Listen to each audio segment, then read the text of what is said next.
نادر زماں جب حویلی پہنچا تو اس نے اپنے کمرے میں آقائے تبریزی اور صوبیدار جلال آباد کو محوِ گفتگو پایا۔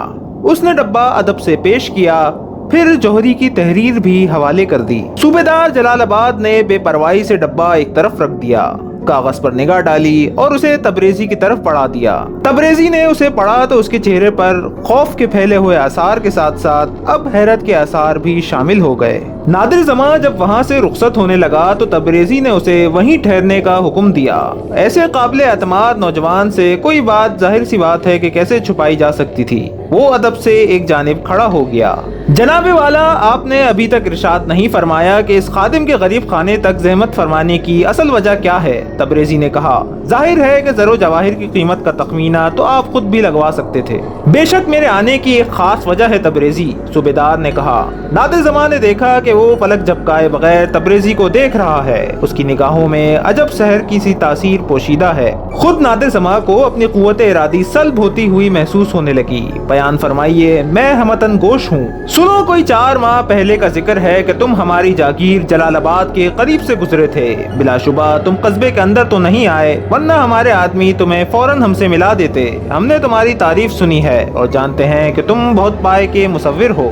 خیر، تمہارا قافلہ قصبے کے باہر ہی رک گیا۔ ایک خاص وجہ کے باعث ہم تم سے ملنے کے لیے نہ آ سکے۔ بہرحال تم مغرب کی نماز پڑھنے اس قدیم مسجد میں گئے جو عرصہ دراز سے غیر آباد اور ویران پڑی تھی۔ ہم نے وہیں تم کو دیکھا اور تمہارے ساتھ ایک خادم تھا اور تمہاری نوجوان بھانجی فیروزہ بھی تھی۔ ہم نے فیروزہ کو دیکھا اور پسند کر لیا۔ وہ حسن و جمال میں یکتا ہے اور اس قابل ہے کہ کسی بڑے گھر میں بیاہی جائے۔ اگرچہ ہم بڑے جاگیردار تو نہیں، لیکن تم دیکھتے ہو کہ ہمارے پاس بادشاہوں سے بھی زیادہ مال و دولت ہے۔ اگر تم فیروزہ کو ہمارے نکاح میں دے دو تو وہ ہر طرح سے خوش رہے گی۔ فیروزہ کا نکاح تم کب تک میرے ساتھ کر سکو گے؟ میں پختہ وعدہ چاہتا ہوں، اس سلسلے میں کسی تاخیر یا ٹال مٹول کو پسند نہیں کروں گا۔ آقائے تبریزی پر استحکمانہ تقریر اور بیجا مطالبے پر جو گزری سو گزری، نوجوان مصور نادر زماں کا مارے تیش کے برا حال ہو گیا۔ اس کا بس چلتا تو وہ اس خبیث صورت جاگیردار بڈھے کا سر پاش پاش کر دیتا۔ کیا وہ پتھر کے چند چمکدار ٹکڑوں کے عوض فیروزہ کو خریدنے آیا ہے؟ ایسا کبھی نہیں ہو سکتا، ہرگز نہیں ہو سکتا۔ اس کا چہرہ لال بھبوکا ہو گیا، جیسے بدن کا سارا خون کھینچ کر چہرے اور آنکھوں میں سمٹ آیا ہو۔ وہ سمجھ رہا تھا کہ اب آقائے تبریزی کے صبر کی انتہا بھی ہو چکی ہے۔ جلال آباد کے اس احمق صوبیدار کو اس کی موت ہی یہاں لے کر آئی ہے۔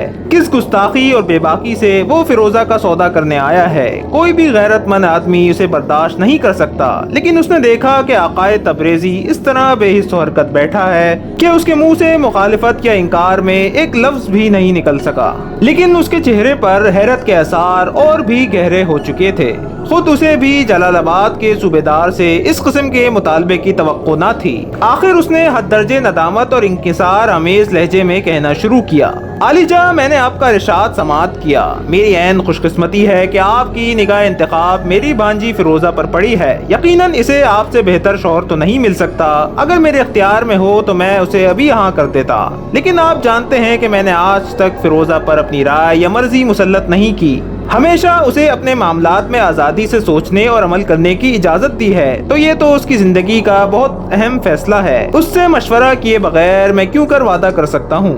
بہانے بنانے کی کوشش مت کرو تبریزی۔ صوبیدار غرایا اور اس کے نتنے تیش کے باعث پھڑکنے لگے۔ آنکھیں جو پہلے ہی سرخ تھیں لال انگارہ ہو گئیں۔ اس کی خوفناک آواز حویلی کے در و دیوار سے ٹکرا ٹکرا کر گونجنے لگی، جیسے سینکڑوں بدروہیں چلا رہی ہو۔ میں سب سمجھتا ہوں کہ تمہاری یہ چال بازیاں ہیں۔ تم اس کے ہر طرح سرپرست اور ولی ہو۔ بولو، کیا میں غلط کہتا ہوں؟ اگر تم چاہو تو یہ سب کچھ ممکن ہے۔ فیروزہ تمہارے حکم کی سرتابی کی مجال بھی نہیں کر سکتی، اور مجھے فیروزہ پسند ہے اور میں اسے حاصل کر کے رہوں گا۔ مجھے اس رشتے سے کوئی انکار تو نہیں ہے، تبریزی نے کہا۔ میں تو اس معاملے میں صرف فیروزہ کی رضامندی حاصل کرنے کی بات کر رہا ہوں۔ آپ دولت کے ذریعے فیروزہ کو تمام خوشیاں تو دے سکیں گے، لیکن رشتے ناطے کرنے میں صرف دولت ہی کو تو نہیں دیکھا جاتا، حسب و نسب بھی کوئی چیز ہوتی ہے۔ ہم لوگ اس معاملے میں بڑے سخت ہیں۔ مجھے ابھی تک آپ کے حسب و نسب کے بارے میں کچھ بھی جاننے کا موقع نہیں ملا ہے۔ صوبیدار جلال آباد مسکرایا اور اپنے سیاہ لبادے کے اندر ہاتھ ڈال کر پرانے کاغذوں کا ایک چھوٹا سا پلندہ برآمد کیا۔ میں جانتا تھا کہ تم یہ سوال ضرور کرو گے،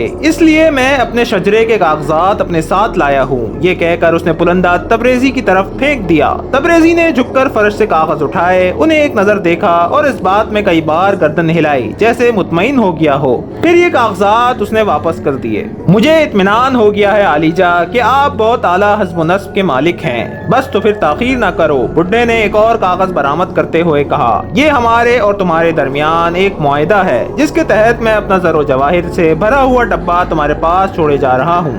اس کی وصولیابی کی رسید مجھے دو اور کاغذ پر لکھ دو کہ فیروزہ کی شادی تم مجھ سے کرو گے، اور میں زیادہ دھوم دھڑکا پسند نہیں کرتا، یہ کام بالکل خاموشی سے ہونا چاہیے۔ اب فوراً اس پر دستخط کر کے میرے حوالے کر دو، مگر حضور اتنی جلدی مجھے کچھ غور کرنے کا موقع تو دیجیے۔ تبریزی گڑ گڑایا۔ موقع؟ صوبیدار نے قہقہہ لگایا، میں نے ہر طرح سے تمہاری تسلی کر دی ہے اور تم ہو کہ برابر بہانے بنا رہے ہو۔ جلدی دستخط کرو، میرا خیال ہے کہ ایک دن کی مہلت مناسب رہے گی۔ اس نے ایک بار پھر اپنے سیاہ لبادے میں ہاتھ ڈالا اور ایک عمدہ قلمدان نکال کر سامنے رکھ دیا۔ اگر تمہارے پاس قلمدان نہیں تو یہ موجود ہے، میں احتیاطاً اسے ساتھ لیتا ہوا آیا تھا۔ تبریزی نے قلم روشنائی میں ڈبویا اور کپکپاتے ہاتھ سے دستخط کر دیے۔ ادھر آؤ نوجوان، صوبیدار نے نادر زماں سے کہا، تم اس کاغذ پر بطور گواہ دستخط کرو۔ ایک سحر زدہ غلام کی مان نادر زماں نے اس پروانے پر دستخط کر دیے، جس کے تحت صرف ایک دن کے بعد جلال آباد کا صوبیدار ہمیشہ کے لیے فیروزہ کا مالک بن جانے کا حق رکھتا تھا۔ دستخط ہوتے ہی اس نے معاہدے کا کاغذ لپیٹ کر اپنے لبادے کی خفیہ اندرونی جیب میں رکھ دیا اور دروازے کے قریب جاتے ہوئے بولا، تبریزی کل رات ٹھیک 9 بجے میں تمہارے مکان پر پہنچ جاؤں گا۔ یہ غالباً کہنے کی ضرورت تو نہیں کہ ہمارے مابین جو تحریری معاہدہ ہوا ہے تم ہر طرح سے اس کی پابندی کرو گے۔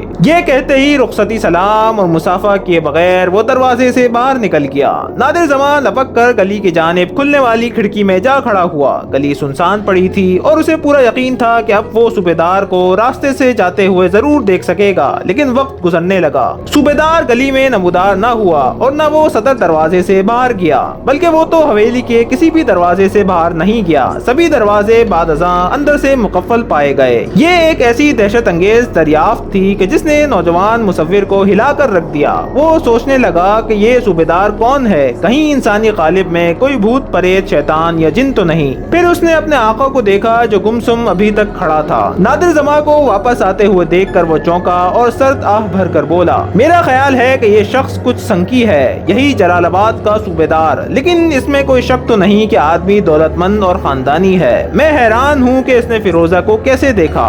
واقعی 4 ماہ قبل میں خواجہ معین الدین اجمیری رحمت اللہ علیہ کے روضے کی زیارت کے لیے گیا تھا اور فیروزہ میرے ساتھ تھی۔ مجھے یاد نہیں پڑتا کہ راہ میں جلال آباد نام کی کوئی جاگیر بھی آئی تھی کہ نہیں، لیکن وہ تو یہاں سے خاصی دور بھی ہے۔ کیا خیال ہے تمہارا نادر؟ فیروزہ کی شادی ایسے آدمی سے ٹھیک رہے گی نا؟ کاش آقا تبریزی کو ان دونوں کی محبت کا حال معلوم ہوتا، تب وہ یہ سوال نادر زماں سے نہ کرتا۔ نوجوان نے بڑی مشکل سے اپنے آنسو ضبط کیے، لیکن اس ضبط کے باوجود اس کی اتھاہ گہرائیوں سے سرد آہ نکل گئی۔ وہ لڑکھڑایا اور اگر تبریزی بڑھ کر اسے نہ سنبھالتا تو شاید وہ پختہ سنگین فرش پر اوندھے منہ جا گرتا۔ تمہاری طبیعت تو ٹھیک ہے نا؟ تبریزی نے پوچھا۔ تم نے آج کھانا بھی نہیں کھایا؟ مجھے آج بھوک نہیں ہے جناب، بس ویسے ہی ایک چکر سا آ گیا تھا۔ اور اب آپ اپنے محل میں تشریف لے جائیں اور مجھے اجازت دیں، ایک ضروری کام سے مجھے باہر جانا ہے اور میں رات کو واپس نہ آ سکوں گا۔ بابا افضل بیگ سے کہہ دیجیے گا کہ وہ میرا انتظار نہ کرے۔ وہ ڈرتا تھا کہ کہیں اس کی اور فیروزہ کی محبت کا راز فاش ہی نہ ہو جائے۔ یقیناً جذبات سے مجبور ہو کر وہ کوئی نہ کوئی ایسی حرکت ضرور کر بیٹھے گا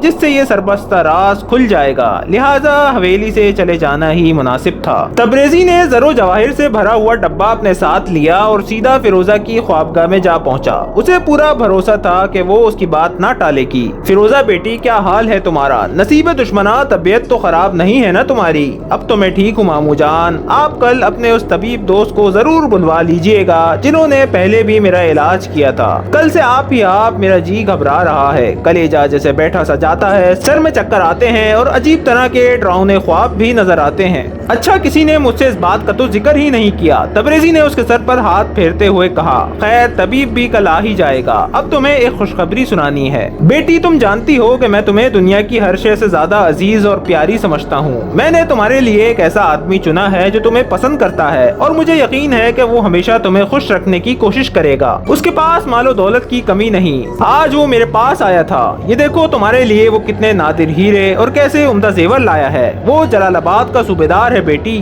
وجیح ہے، میں اس کی شخصیت سے بے حد متاثر ہوا ہوں۔ یہ کہہ کر اس نے ڈبہ کھول کر ہیرے دکھانے شروع کر دیے، مگر فیروزہ نے نظر بھر کر بھی ایک مرتبہ اس ڈبے کی طرف نہ دیکھا، بلکہ ایک دم اس نے اپنے ہاتھوں سے اپنا چہرہ ڈھانپ لیا اور بری طرح رونے لگی۔ یہ تو اس نے کبھی بھی نہ سوچا تھا کہ اس طرح اس کے جذبات کچل دیے جائیں گے اور یوں دولت کے عوض اس کے جسم جاں کا سودا ہو جائے گا۔ میں نے یہ سب کچھ تمہارے شاندار مستقبل کے لیے کیا ہے بیٹی، اس نے پھر کہا، کہیں نہ کہیں تو تمہیں آخر شادی کرنی ہی تھی اور میں سمجھتا ہوں کہ ایسا شوہر تمہیں پھر نہ ملے گا۔ وہ تمہیں بہت پسند کرتا ہے۔ میں نے اس بھروسے پر کہ تم اپنے ماموں تبریزی کو ذلیل ہوتے نہیں دیکھ سکو گی، میں نے ہاں کر دی ہے۔ اب وہ کل شب 9 بجے آئے گا اور اسی وقت تمہارا نکاح ہو جائے گا اور پھر تم رخصت ہو جاؤ گی۔ فیروزہ نے کوئی جواب نہ دیا، جواب دینے کا اب کوئی موقع بھی نہیں بچا تھا۔ اس کے حسین خواب چکناچور ہو چکے تھے۔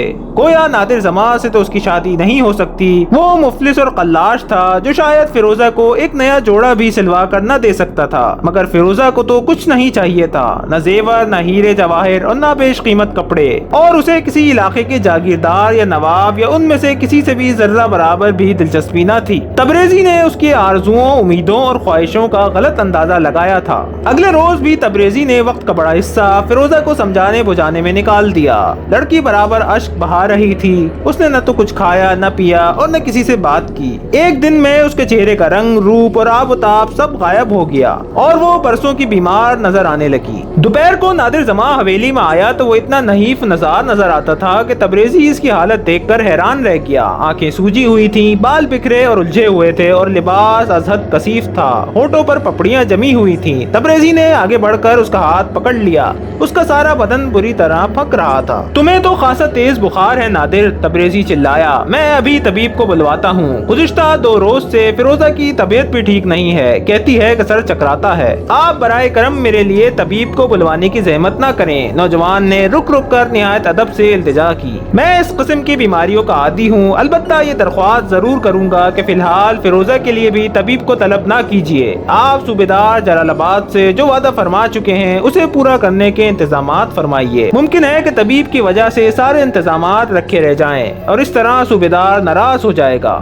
سچ کہتے ہو، سچ کہتے ہو، تبریزی نے خوش ہو کر کہا۔ ابھی تم اپنی نگرانی میں حویلی کی صفائی وغیرہ کروا دو، نوکر وغیرہ آنے والے ہیں، اس کے بعد بڑے کمرے میں معزز مہمان کی نشست کا انتظام کرنا ہوگا۔ رات کے کھانے پر تم بھی ہمارے ساتھ شرکت کرو گے۔ باہر سے میرا ارادہ کسی کو مدعو کرنے کا نہیں ہے۔ نوجوان نے اپنے استاد کے تمام احکام کی تعمیل جان توڑ کر کی اور پوری حویلی کو آئینے کی مان چمکا دیا۔ نشست کے کمرے میں نئے قالین بچھائے گئے اور ایک جانب شاندار مسند دولہا کے لیے تیار کی گئی۔ شاہی رکابداروں سے جلدی کئی کھانے پکوائے گئے اور انہیں معزز مہمان کے آنے سے پہلے رخصت کر دیا گیا۔ 9 بجنے میں ابھی چند منٹ باقی تھے۔ حویلی میں اس وقت نکاح خواہ قاضی اور اس کے 2 شاگردوں تبریزی، بابا افضل بیگ اور نادر زماں کے سوا کوئی نہ تھا۔ قاضی سے طے پا چکا تھا کہ نکاح کی رسم ادا ہوتے ہی وہ بھی تشریف لے جا سکیں گے، اور جوں ہی شب کے 9 بجے کا گھنٹہ بجا، حویلی پر ایک ہیبت ناک سکوت طاری ہو گیا۔